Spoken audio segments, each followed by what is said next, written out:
یعنی supreme court اس وقت ملک کی جمہوریت کو امید دے کے بیٹھا ہوا ہے، کیونکہ باقی میں ابھی آپ کو بات کروں گا کہ باقی تو سارے جو جمہوری ادارے ہیں ان کو تو تباہ کر چکے ہیں۔ یہ جو مافیا آیا ہے، NRO کا مافیا، اس نے باقی جمہوری ادارے تباہ کر دیے۔ آج صرف امید پاکستان کے سپریم کورٹ سے، اور میں سپریم کورٹ کو اس لیے آج خاص طور پہ میں آج قوم کی طرف سے ان کو خراج تحسین پیش کرتا ہوں کہ میں ایک پارٹی کا سربراہ آئین کو سامنے رکھتے ہوئے سارے ٹاپ وکلا سے پہلے لیگل اوپینین لے کے میں نے اپنی 2 گورنمنٹس کو ڈیزالو کیا۔ ڈیزالو کیوں کیا؟ کہ سب سے پہلے تو ہمیں مشکل ہو گئی تھی، فنڈز نہیں دے رہے تھے۔ جو فنڈز آنے تھے، سینٹر سے فنڈز آنے تھے 2 صوبوں کو، وہ فنڈز کاٹ دیے انہوں نے۔ ہم نے لوگوں سے وعدے کیے ہوئے تھے کہ ہم آپ کے لیے جو بھی کریں گے، تو جب فنڈز ہی نہیں آتے تو ہم اپنے وعدے کیسے پورے کر سکتے تھے؟ تو جمہوریت میں اگر آپ اپنا مینڈیٹ پورا نہیں کر سکتے، ایک پارلیمنٹری ڈیموکریسی میں آپ کے پاس پھر آپ کا یہ رائٹ ہوتا ہے، یہ حق ہوتا ہے کہ آپ اپنی گورنمنٹس ڈیزالو کر کے ایک نیا مینڈیٹ لے کے آئیں۔ اور دوسرا کہ کوئی بھی پاکستانی، جو بھی پاکستانی آج یہ پروگرام دیکھ رہے ہیں، ساروں کو پتہ ہے، ہر اس پاکستانی کو پتہ ہے کہ جو آج اس ملک کو بچانا چاہتا ہے اس دلدل سے گرنے میں، پھنسنے میں، سب کو پتہ ہے کہ ایک ہی راستہ ہے، اور وہ ہے صاف اور شفاف الیکشن۔ تو ہم نے یہ بھی امید لگائی کہ یہ ملک میں صاف اور شفاف الیکشن کی طرف چلے جائیں گے، اور ایک دفعہ ہم اپنی گورنمنٹس ڈیزالو کریں۔ اور میں پھر سے لوگوں کو یاد کرانا چاہتا ہوں، ان ساروں کی PML لیڈرز کی سب کی سٹیٹمنٹس ہیں کہ اگر آپ الیکشن چاہتے ہو تو اپنی گورنمنٹس کرائیں۔ ان سب نے، ان کے بڑے بڑے لیڈرز نے، سب نے یہ سٹیٹمنٹس دی۔ بلکہ جنرل باجوہ سے جب میری 2 میٹنگز ہوئی تو اس نے بھی یہ کہا کہ اپنی گورنمنٹس ڈیزالو کریں اور پھر الیکشنز کی طرف چلا جائے گا ملک، کیونکہ ہم تو کہہ رہے تھے ملک کو بچانے کے لیے الیکشن چاہیے۔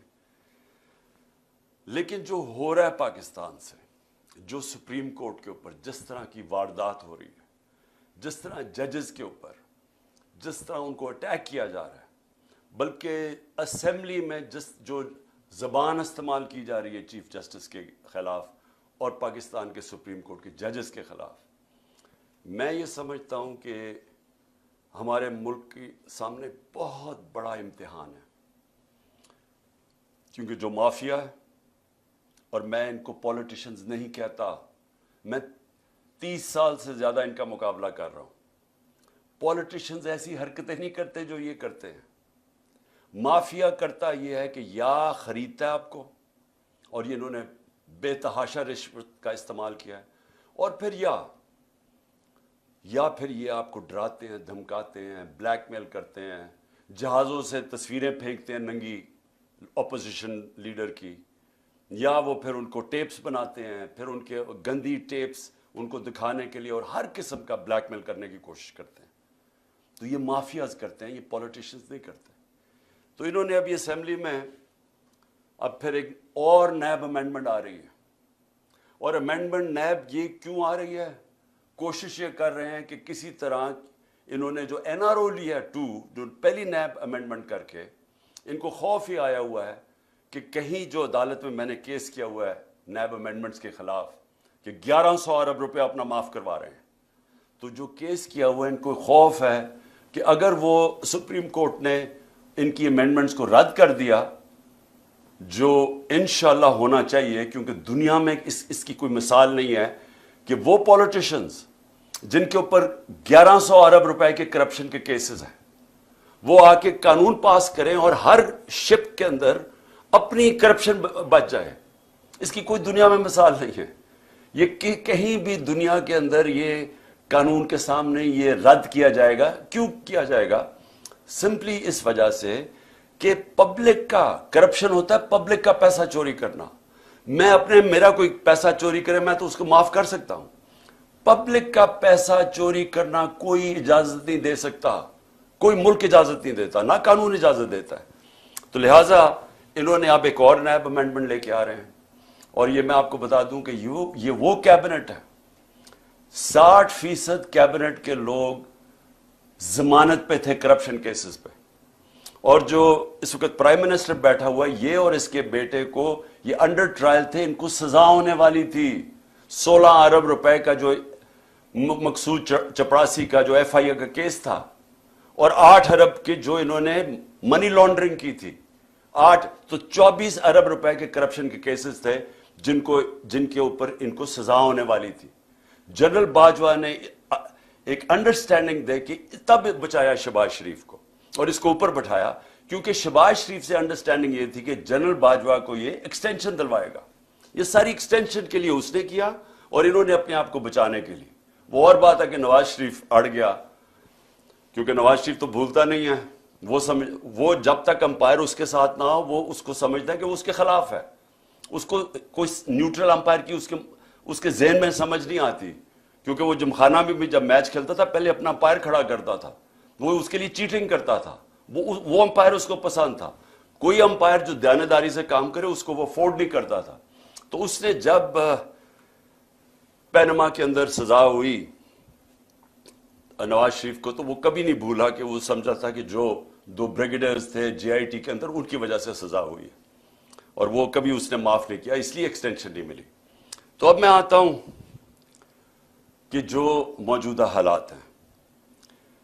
موجودہ حالات اب یہ ہیں کہ 1 سال سے اس ملک میں کیا ہو رہا ہے. 1 سال میں ہمارے ملک سے جو کھیل کھیلا جا رہا ہے وہ صرف ایک ہے کہ جنرل باجوہ نے سازش کر کے ان پی ڈی ایم کے لوگوں کے ساتھ اور پھر ساتھ امریکنوں کو کہہ کے حسین حقانی کے ذریعے کہ جناب عمران خان نے بڑا اینٹی امریکن ہے, تو اس کے کہہ کے گورنمنٹ گرائی. اس نے گورنمنٹ گرائی ایکسٹینشن لینے کے لیے. ان کو این آر او دلوایا اس نے, اور وہ این آر او جب مل گیا تو ان کا سب سے بڑا خوف اب یہ تھا کہ یہ پہلے پیسہ چوری کرو, اب پیسہ چوری کو بچاؤ, اور خطرہ یہ ہے کہ کسی طرح عمران خان اب واپس نہ آ جائے, کیونکہ یہ اتنی مشکلوں سے انہوں نے این آر او لیا تو ان کو خطرہ تھا کہ پیسہ پکڑا جائے گا. تو سارا ملک سے جو ہو رہا ہے وہ یہ یاد رکھیں, میرے پاکستانیوں یاد رکھیں کہ صرف اور صرف یہ اپنی چوری بچانے کے لیے یہ ملک کا سارا نظام تباہ کر رہے ہیں. اور جو افسوس ہے مجھے کہ ہمارے ملک میں وہ لوگ ہیں جو ملک کے محافظ ہیں, جن کے پاس پاور ہے, جو اسٹیبلشمنٹ ہے, وہ جا کے ان کے ساتھ کھڑی ہو گئی ہے. اور یہ مل کے ہو کیا رہا ہے کہ ملک کا نظام تباہ کیا جا رہا ہے, صرف اور صرف کسی طرح عمران خان نہ آ جائے واپس.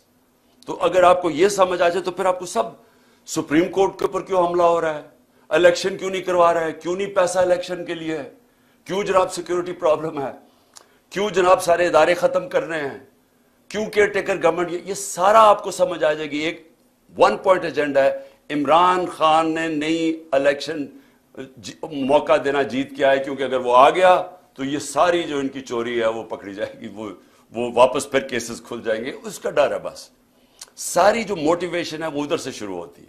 تو اس سے سارے ہمارے آج جمہوری ادارے جو میں نے آپ کو شروع میں کہا تھا سارے تباہ ہو رہے ہیں. ایک ایک کر کے ادارے کو انہوں نے کمزور کیا. آتے ساتھ ہی انہوں نے ایف آئی اے کو ختم کیا, کیونکہ ایف آئی اے میں شہباز شریف کے کیسز تھے. پہلے وہ ڈاکٹر رضوان کو اس کو پتہ نہیں کیا کیا, وہ بیچارے ہارٹ اٹیک سے مرا, پھر سارے گواہ مارے, 4 گواہ تھے جو سارے ہارٹ اٹیک سے مر گئے آتے ساتھ ہی. اس کے بعد انہوں نے نیب کے اوپر ایک پہلے اپنا چیئرمین لے کے آئے, کیونکہ 8 ارب روپے کے وہاں بھی کیسز تھے. پہلے اس کو وہ جو اپنا نیب کا چیئرمین لے کے آئے اس نے بھی آخر میں ہاتھ کھڑے کر دیے, اس نے کہا میں یہ نہیں آپ کے لیے کام کر سکتا. وہ بھی اس نے جا کے ریزائن کیا. اب ایک اور جنرل صاحب کو لے کے آئے ہیں کہ جناب اب آپ نیب کا صرف کام رہ گیا ایک ہی چیز کہ کسی طرح اپوزیشن کو ہمیں کیسے دبانا ہے. سارے ان کو معاف کر دیے کیسز 1100 ارب روپے کے. اب کیسے اپوزیشن کے خلاف انتقامی کاروائی کرنی ہے. ایف آئی اے کا کیا کام رہ گیا, ان کے کیسز ختم کر کے ہمیں ہمارے خلاف کیسے انتقامی کاروائی کرنی ہے.